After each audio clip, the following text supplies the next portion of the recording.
Bam! We are live, Susan Bratton, Paleo FX Tribe. Let me take a treat here today. Yes, we do. This is a subject that many in the paleo community will not be surprised to hear, but those on the periphery, a little bit outside, someone just coming into paleo might be like, why are they talking about relations? I mean, I thought paleo was all, coffee, butter, bacon, CrossFit, and that kind of thing. Oh, no, no. Relationships and healthy relationships are a massive part of human optimization, and we are all about human optimization at PaleoFX. And today I have with me Susan Bratton. Susan is the trusted hot sex advisor to millions, and she's going to be my advisor here for the next half hour or so, and your advisor as well. If you have any questions at all, drop them in the comments below. I can't promise that I see them, but I will certainly try. What else? Oh, one thing I should mention. If you drop the word embrace, EMBRACE, in the comment section below, you will get a fantastic ebook. And I just read through this ebook last night, Susan. You will get this fantastic ebook. It's called say it, Susan? Soulmate Embrace. Oh, I just wanted to hear a female voice say that. Soulmate Embrace. And let me tell you what, you want this because I read through it last night and I was shocked is not the right word. Maybe shocked is the right word. I was shocked that I did not just naturally get this idea as a male. And I think many females can relate to it, but they might not know how to express to their partner, significant other, what they need. And so, Susan, could you talk quickly about the embrace method and why it works? Yes, most definitely. So, as a trusted hot sex advisor to millions, I love my title. I love it too. I know, isn't it so fun? It is. Yeah, I'm not a relationship coach. I don't work one-on-one with people. What I've been doing for over a decade is finding those little techniques, what I call little hinges that swing big doors in relationship that help people come together in more intimacy and passion. And at my speech at PaleoFX this year, the subject is primal sex. And what I'm really talking about is how you get back to the roots of who you are at an animal level. We like to be all up in our heads all the time thinking about things, but when you're talking about intimacy and connection, you have to be able to let go of the mind and become what we call embodied and present with each other. That's what gives you that feeling of being soulmates. And as a sexpert who teaches passionate lovemaking techniques and bedroom communication skills and sexual health and vitality treatments and technologies and procedures and protocols, those three things, they really go together. You've got to have the techniques, you've got to have the communication, and you've got to have health. Because without health, you have no libido, you have no lust for life, you have no energy for sex. So it's really the three legs of that stool that are what I do to help people. I give them advice, sex advice. I'm like the Dear Abby of sex. If people have a question, I give them the answer. And one of the most common answers that I've gotten over the last more than a decade of helping people has been, I want to want sex, but I don't. Or we used to have great sex, but we don't anymore. How do I get back to the honeymoon feeling, the newlywed feeling, the new relationship energy? That's where a lot of people really struggle. There's so much performance anxiety in the bedroom, not just for men, which it's almost often associated with, but with women too. Am I going to be able to climax? Does my body look bad? There's just so many things running through people's heads that we can't get back to this beautiful creature that we live in because we're so up in our heads all the time. So for me, this soulmate embrace technique that I'm going to teach you, which is essentially a melting hug. This melting hug does a number of things. It It creates polarity, and it doesn't matter where you are on the gender spectrum. One of one of you holds the masculine frame and one of you holds the feminine frame. And I'll just call that, for simplicity's sake, the man and the woman here. But because it's a little tedious to say the masculine and the feminine all the time, but that's my intention, is that it doesn't matter where you are in the gender spectrum. Someone holds masculine, someone holds feminine frame. That creates polarity. You need polarity to feel magnetic attraction for each other. And when you are best friends and you're working together all day and you're running your family business, if you will, which is, your home life, and you're raising your children and you're dividing and conquering, and I'm doing the dishes and you're doing the trash, and I've got the bills and you're getting tires on the car and all this stuff, you end up being equals. And equals don't work in the bedroom. Someone needs to hold each side of that magnet to feel that attraction. So that's one thing. The second thing is that the stress of our lives makes it very difficult for us to get into our bodies and drop in, as we call it, into the love bubble to connect. So stress is a sexual killer. That's number 2. Number 3, most people think, okay, if I'm going to get my partner turned on, I've got to get them going. I've got to get them up. I've got to, take them from wherever they are to here, and to get turned on and excited, and, that arouse. Those are all like up kinds of concepts. And the real piece of information that most people don't understand about our bodies, the animal that we live in, the animal that comes together when sex is really good and the world falls away, and the two of you are in that interplay where you don't know where her pleasure starts and your pleasure ends, and it's just this swirling vortex of delicious interplay. When you're in that moment, when you're out of your head and you're just feeling everything together, that actually comes from starting out calm. You don't begin arousal with turn on. You begin arousal with resetting your nervous system. You have a sympathetic and a parasympathetic nervous system, and they need to be toggled back and forth. It's not just all blah, blah, blah, blah, blah, blah. You blow each other out that way. It's like too much.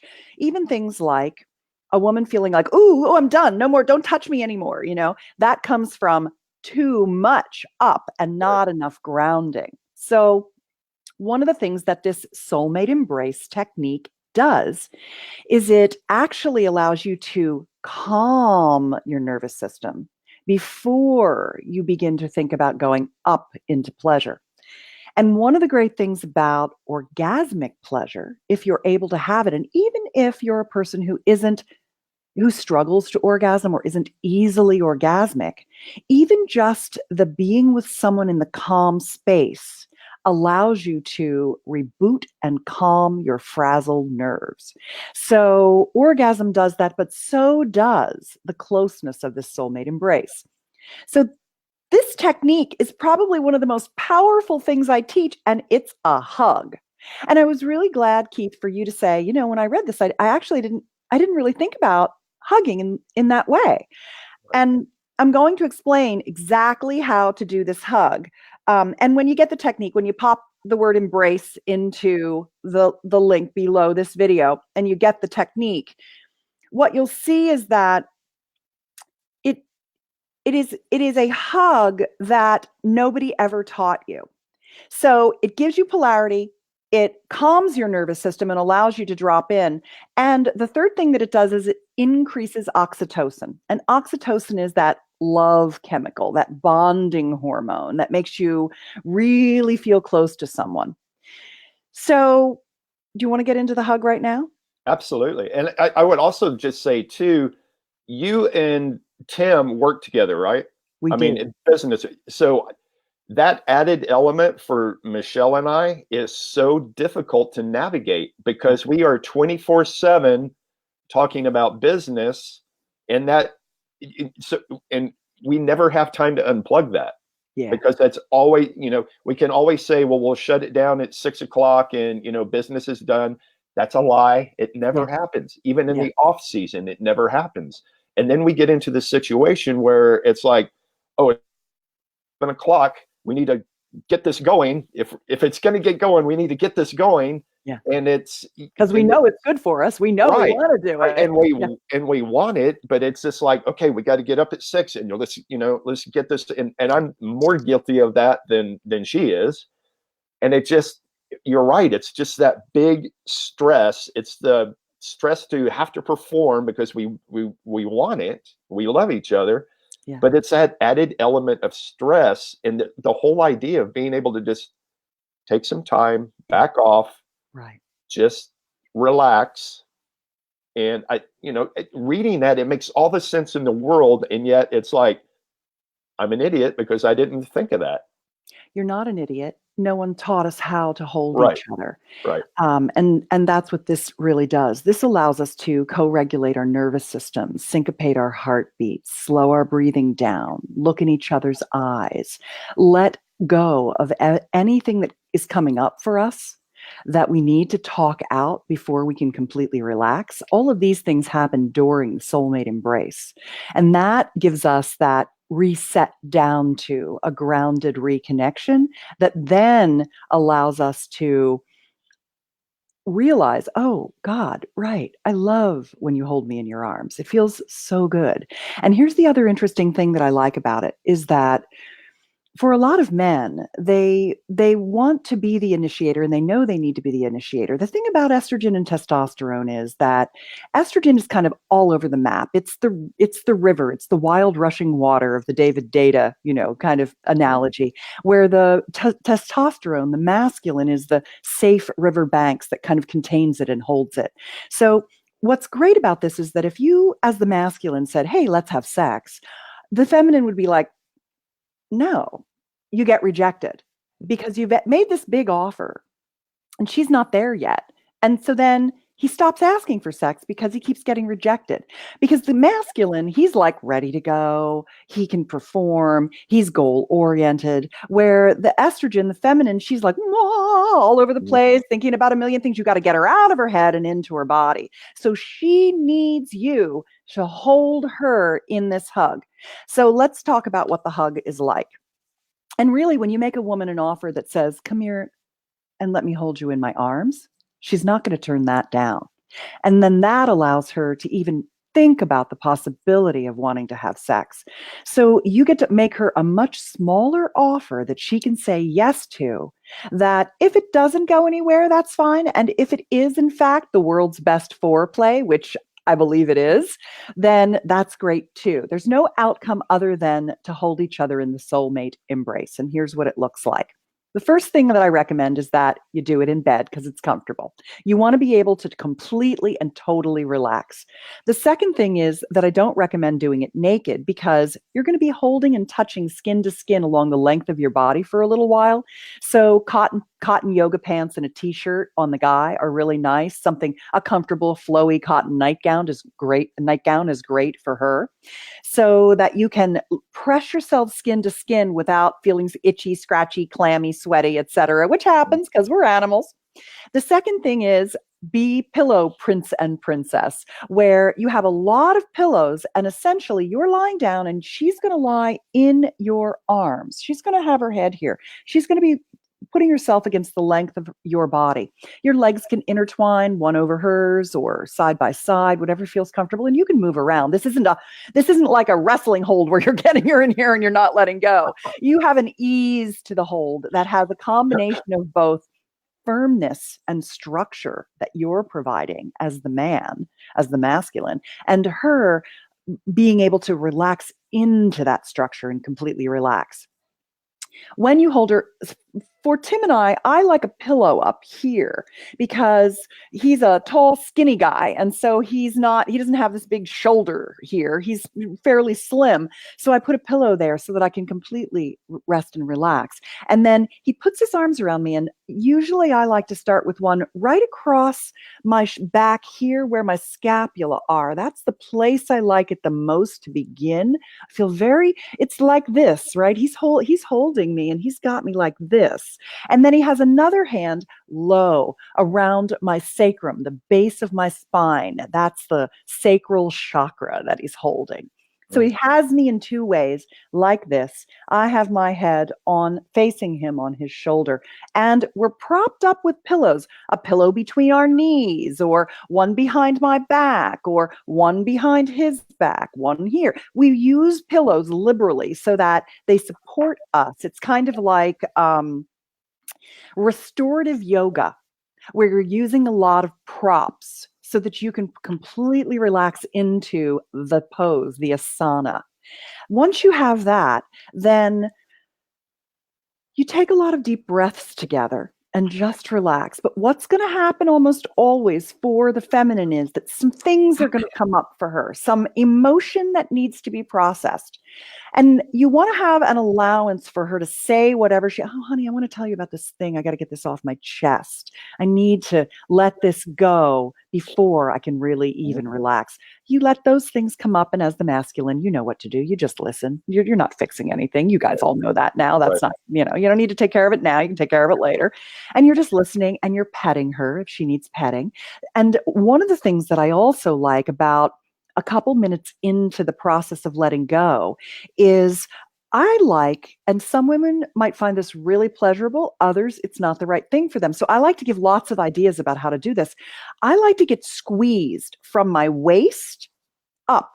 Squeeze and hold, squeeze and hold. Okay, now go up a little higher. Yeah, yeah. Do it right across here and really squeeze me. And often when he's squeezing me, he's got me in a lock and I press against him. I go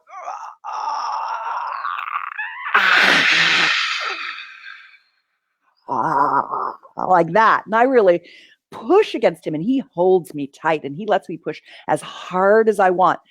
That really, I mean, that's a tension release for you. Yeah. Tension release. Mm-hmm. And that's what you're doing here in the beginning stages of the soulmate embrace is you're holding and she's pressing, you're squeezing tension out of her as well. The whole idea, it's very similar also to a yoga twist where, you do a twist and you cross your legs and then you twist your body way back like this and you twist your body way back like this. All those twists are tension release. So you want to think about doing those things first. And then what you'll find is, I'm starting to really relax now. I'm feeling really good. Okay, move your arm right there. Now just hold me a little bit tighter or loosen that up or whatever. Then all of a sudden you can start looking each other in the eyes. Right. Thank you. Thank you. You're beautiful to me. Oh, I love you. Thank you. And then maybe she wants a couple of little kisses on her forehead or her cheeks, or you give her a stroke of her hair. A lot of women really like that. Start at the top like you're petting a kitty and pet down. You could pet her arms down from the top down. You can pet her back top down. What you're doing is you're soothing her. You can see how a lot of these things are things that you would do to your cat or your baby. Your babies like to be swaddled. They like to be held tight. These are things that make us feel so safe and so cared for. And for women, often one of their number one relationship values is security. They need to feel safe. They want the masculine protection and security and the grounding, that firm pressure that you give us. All of those things signal our nervous system to really relax. And pretty soon, we're so relaxed and we're feeling so close to you that we look into your eyes and we say, oh, right, that guy is hot. He turns me on. And now I remember what it was I wanted about him. And then as you have that relaxation, you can start to touch her in more sensual ways. You'll feel when she's ready for that. You don't want to rush it. There's a point at which I always say, if she's drooling a little, if she's just completely relaxed, don't worry, she won't fall asleep because there's just something about that closeness that once you get her to the drooling state, that is actually that mouth watering. You know how when you see a really sexy person, your mouth can water sometimes? It's a sign of arousal. The drool is actually the beginning of an arousal state. Isn't that funny? Oh, I know that. I know that feeling well. Yes. You do, yeah. When you're like, and then that wetness is when you would want to start kissing her lips. You'd want to have the little kisses around her lips, around her cheeks, on her neck.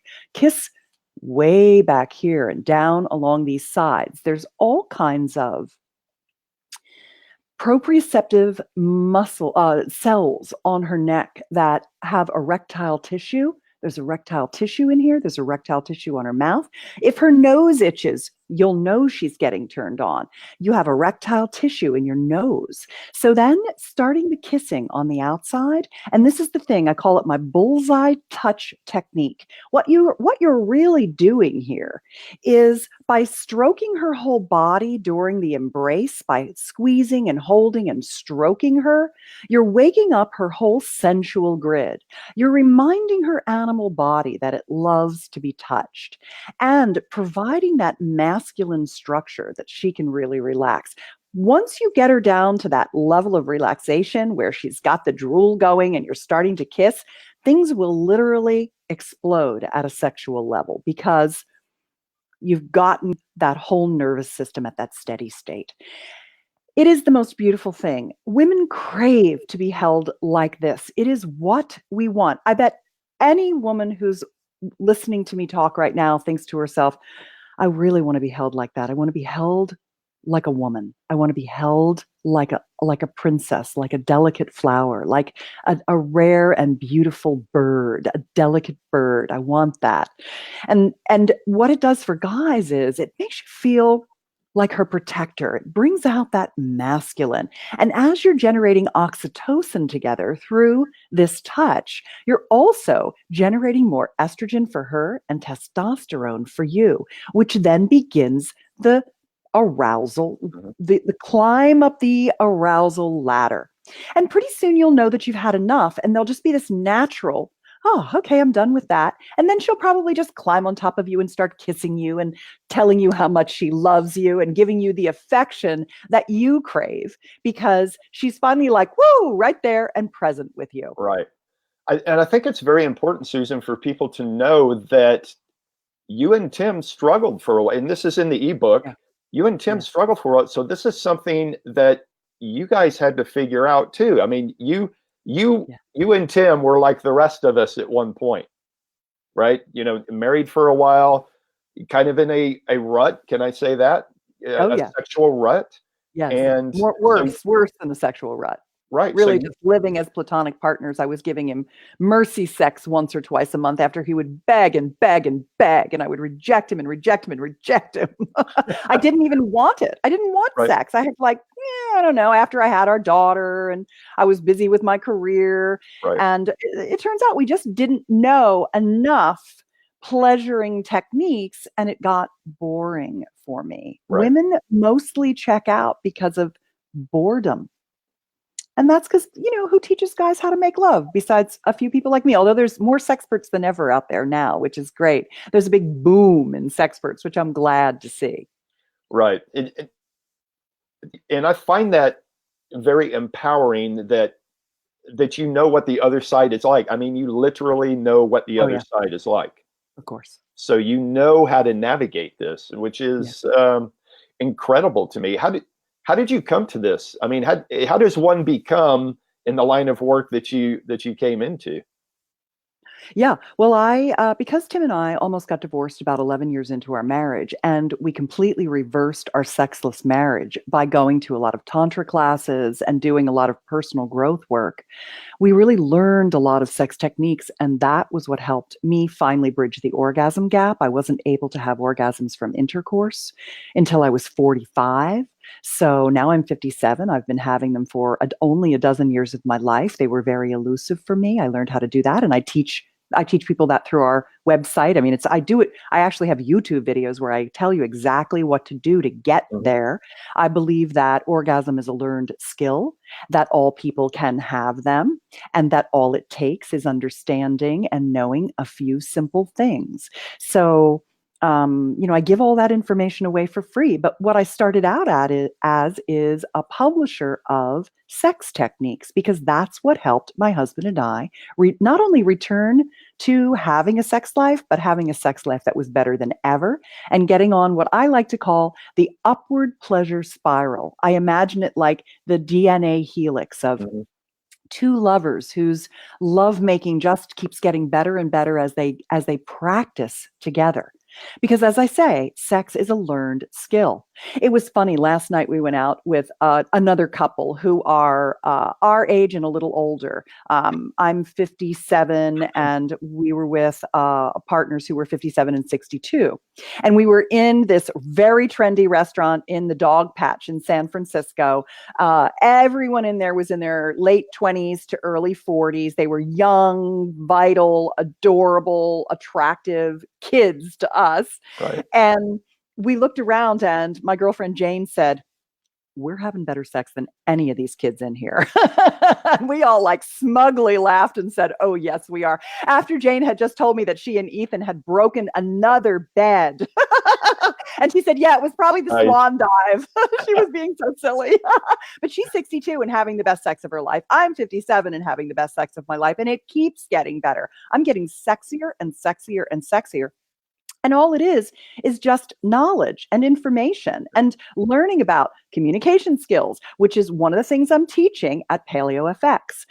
I have a little workshop called Primal Sex, and I'm going to teach a technique. Everyone's going to actually get to do it with a total stranger, but it'll be fun. It'll be an amazing experience. That is probably the single most important bedroom communication skill you can ever learn, that helps you understand what it is that you truly desire and how to communicate it in such a safe way that you feel really confident and you know what you want. Because a lot of people say, "I don't know what I want. I just know I don't have it." It's kind of like art. I don't know what I like, but I know when I see it. Right. A lot of people are like, "Well, I can't really tell you what I want. I mean, maybe a little thing here and there, but I know I'm not satisfied." And this technique actually helps you hear the story that your body is telling you and honor that piece of things. So I'm really excited to share that technique. I am a series of little techniques, the little hinges that swing big doors, something where you can go, "Oh, I can go home and teach my husband or teach my partner or ask my partner to do this with me, and we'll be able to do it successfully." That's what I like. Because once you have a couple of wins like that in the Mhm. bedroom, then you realize, oh, actually, we could learn a lot of things. One of the great things about sex is that it never stops getting better. You keep getting better. 60, 70, 80, 90-year-old people who are my fans are using techniques I teach and having the best sex of their lives. So it doesn't matter what age you are, the upside is always there in your sensual connection, your intimate, soulful, pleasurable connection with yourself and with your partner. And I think it shines through too, Susan, because a very, very satisfying sex life makes one self-confident too. And I've said this to people, that you are the most self-confident female that Oh. I've ever seen. I mean, you command a room when you walk in. You just beam. And Aw. whoops. And I would imagine it wasn't always like that when you were, when you were struggling, when you and Tim were struggling. That probably shut down your self confidence somewhat too. It can't help but not to shut down your self confidence. Yeah, there's something about a woman coming into her orgasmic potential that makes her feel connected to the earth. And when you have soulful sex, it makes you feel connected to not only your partner, but to all other people, all other living things. It makes you feel connected to life and Gaia Mhm. and God. That's the beauty of spiritual sex, tantric sex, is that connection that the two of you can find not only to each other, but to source. And that is really what shifted for me, was connecting to source. And I don't know if you know this, but the brainwave state of orgasmic pleasure, intimate, deeply surrendered, connected pleasure, is the same state, brainwave state, as meditation. So some people find God, connect to God or source through meditation. I do it through orgasmic meditation. That And sounds it a lot more does fun really. to me too. I like it. I like the conjoined trance state that Tim and I co-create in our lovemaking. That's fabulous. Susan, what if you could paint a broad stroke picture of the types of people you work with, or the type, what would that person and or couple look like?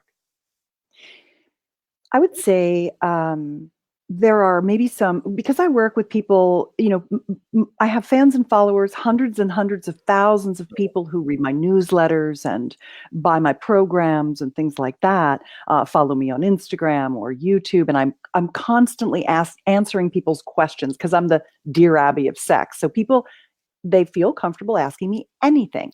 And I talk to people all over the world, which is so fascinating, from 15 to 91, across the gender spectrum. So I have this like really big profile of human sexuality, which is fascinating. And I answer every question, from young men worried about nighttime emissions to older people wondering how they can reverse erectile dysfunction, to women who are struggling on antidepressants to achieve a climax, to men whose wives no longer want them for sex and what can they do, to couples where someone's illness prevents them from making love and they want to know if their sex life is over, to people whose partners have cheated on them, to the couples who are doing amazing things together in bed and they're like, what's next, what's next, what's next, what else can we do, what else can we do, people who are interested in having female ejaculatory experiences with their Amrita and their G-spot, and goddess healing massages and oral pleasuring questions, and you name it, body image issues, and all kinds of questions about gender identity and their sexuality, safe sex, bioidentical hormone replacement therapy. I mean, it's a vast category, human sexuality. Mhm. So I'm kind of in some ways, a walking encyclopedia of sex questions and answers. But I'd say the people that I help the most are people who've been married for 10 to 20 years, whose kids are starting to grow up, who have lost that new relationship energy and they want to get it back. They're committed to their sex life and they want it to be really good. That's probably my number one category, is what can we do to get back to the hot sex we used to have, and Right. how can we take it to the next level? Number two is, I'm single and I'm frustrated at the quality of relationships that I'm having sexually. How do I make it better? How do I find someone that meets me, matches me, takes me on an incredible adventure? How do I do that? What do I need to do to create the conditions for deep intimacy and pleasure, not surface kinds of stuff? How do I go really deep and get that intensely satisfying connection? That's another big category. Yeah. Yeah, So it's a lot. it is a lot. And I have struggled with this, Susan. So I always just assumed that when a relationship was good, there was zero work needed, right? Which I think, and I say that because I think most guys think that, right? If it's meant to be, it should require zero work. Or maybe I'm out to lunch. Maybe I'm the only guy that thinks that. But that for the longest period of time, that was my mindset on it. Like, I have to work at everything else, but the relationship should just happen, which I know now is a false assumption. I don't know where I picked that up, but somewhere along the line in my upbringing or whatever, that was implanted in my head, and it never washed out. And after, many relationships, a failed marriage before, that was still stuck in my mind. And thank goodness for Michelle, who kind of stuck with me and was like, oh no, this requires work. You have to actually work at it.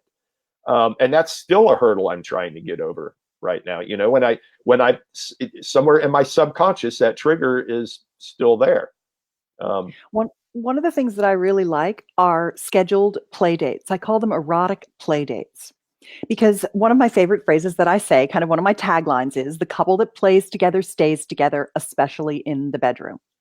And I love having, okay, tonight, on Thursday, we're going to have dinner early. And then at 7 o'clock, we're going to go into the bedroom and we're going to practice the soulmate embrace, or we're going to practice expanded orgasm, or we're going to play with a G-spot toy, or we're going to, the things, the list is endless. There are a lot of the things that I publish. Like I have this funny little ebook called Come Full Circle, which is a 360-degree sex position.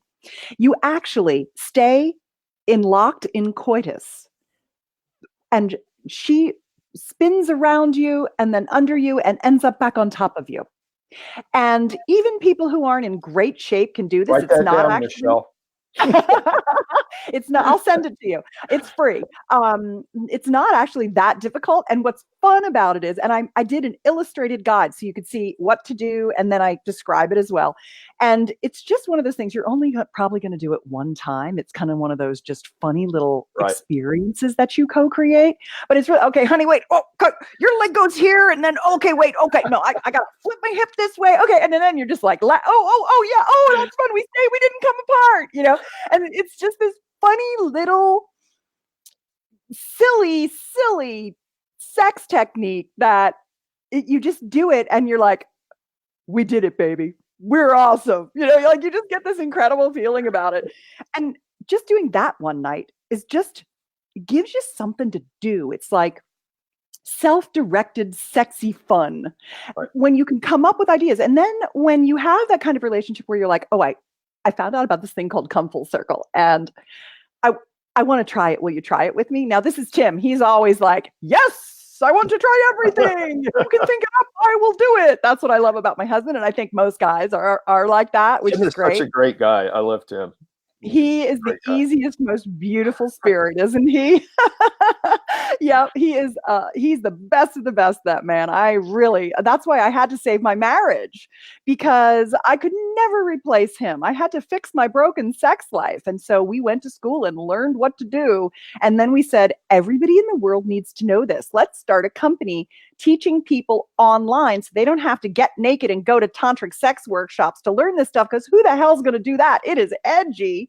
And that's how we started publishing incredible experts' techniques so that anybody anywhere in the world could learn a new pleasuring technique with their partner, or learn it solo, and then when they found the one, be able to blow their mind. Because that's what a lot of people want to do.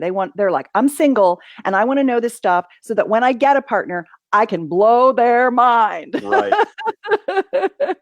But yeah, those fun bedroom games, bedroom adventures, erotic play dates, having something to look forward to. Oh, I can't wait till Thursday night when we can try that crazy sex position. That's going to be so much fun. It gives you something to look forward to. And then you're trying new things. You're beginning as a beginner together. You're in that beginner's mind, the Buddhist's beginner's mind, which is so good because nobody knows anything. So you're just learning together. And when you get back to that teenager feeling in your relationship, in your sexual relationship with each other, it just brings new life and energy into what you're doing.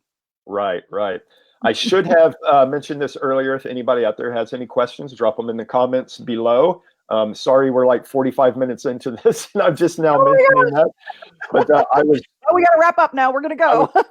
I was tunnel visioned in here. Sorry about that, gang. Any questions, drop them in. I'll always come back and answer too. Yeah, anything that you post, I'll answer. So if you have a question about anything, just ask, and I'll reply. Right. Good. Thank you very much. Sure. If you are watching this on replay, put a hashtag replay in there.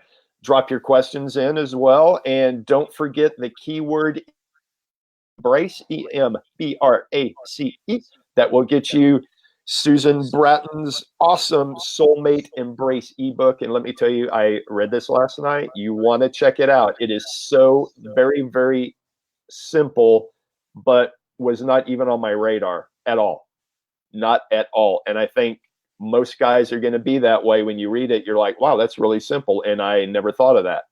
And probably a lot of females as well, who are wondering what it is that's missing, and they're not able to identify it, which I think is fantastic as well. I wrote that little ebook so that a woman of the feminine could give it to her masculine and say, can you do this to me? And I put it in almost a checklist format for the masculine, because the masculine is like, all right, what do I need to do here? Okay, give it to me. Just tell me what to do and I'll do it, which is what I love about men. You guys are like, I'm going to do it for you. What do I need to do? Can-do attitude. Can-do attitude. Yeah. Frank, thanks a lot. I hope you're enjoying the conversation. It looks like you are. Thank you very much, sir, for chiming in. Let's see. Nope, that was a thing that I dropped in there. Okay. Susan, cannot wait to see you at Paleo FX. I'm really excited to be in Austin. I can't wait to see you. What a vibrant, healthy, wonderful, positive event you create. I just can't wait to be a part of it. Thanks, and we cannot wait to have you as well. This is going to be a great addition to Paleo FX. If you haven't already, sign up for Susan's workshop. You will definitely know when she walks into the room. She's very, very easy to identify, tall, blonde, all the confidence in the world. I think we first met at JJ Virgin's mastermind at Mindshare. Is that where we first met? Yeah. When I first met you, you looked like Billy Idol, and I fell in love with you too the minute I met you. And That's right. It was the costume. It was the costume. And Michelle was Jessica Rabbit. And I can't repeat. Sexy. Right. I can't repeat exactly what you told Michelle. Let me see if I can put this in Facebook language. Uh-oh. You said that Michelle looked like a very taken care of woman. A well taken care of woman. I think that's, yeah. But it was a little bit more explicit than that. And thank you very much for that comment. I was just beaming after. I was like, yeah, well, in fact, she is. I love it. Right. But yeah, so I cannot wait to use the sexual embrace with Michelle and I, because, yeah, as two hard-charging type A entrepreneur personalities, our sexual relationship takes a hit. I mean, it's just very difficult to juggle those two. And if you have a mindset like I do, like it'll just all work out. I mean, it's supposed to work out. It's a relationship. Guys, that's the wrong way to go about it. Just saying. All right. I'm going to look forward to hearing how the Soulmate Embrace worked for you, and I'm going to ask Michelle how it went. So I look forward to the report. Right. It'll just be a big smile on her face. I can guarantee you, Susan. Susan, it was so good to have you on here. Right. I always love talking to you. Thank you for taking time out of your day to come on and speak with us. And I will see you at Paleo FX. Yay. All right, crew. Paleo FX Tribe. Drop them in the comments below. Susan will answer. And let's see what else. Oh, Embrace, EMBRACE. You drop that, you will get a Facebook Messenger message. Let me see if I can spit that all out. And that will allow you to download Susan's ebook. And I guarantee you want to have that ebook as a portal into all of Susan's information. Follow her on Instagram. I follow you on Instagram. That's kind of where I like to get most of the information. It's just easy for me that way. And she has a rocking Instagram account. Just saying, very informative. Bratton. Right. And we can drop that in the links below. If you're watching this on replay, hashtag replay. Don't forget the keyword embrace, EMBRACE. Susan, thank you very much for coming on. Big kisses. Can't wait to see you at Paleo FX. I will see each and every one of you at Paleo FX as well. Make sure you make it down to Austin, April 26th through 28th. It's beautiful here right now, Susan. Just saying, springtime in Austin is it. All right. Peace out, gang. We'll talk soon.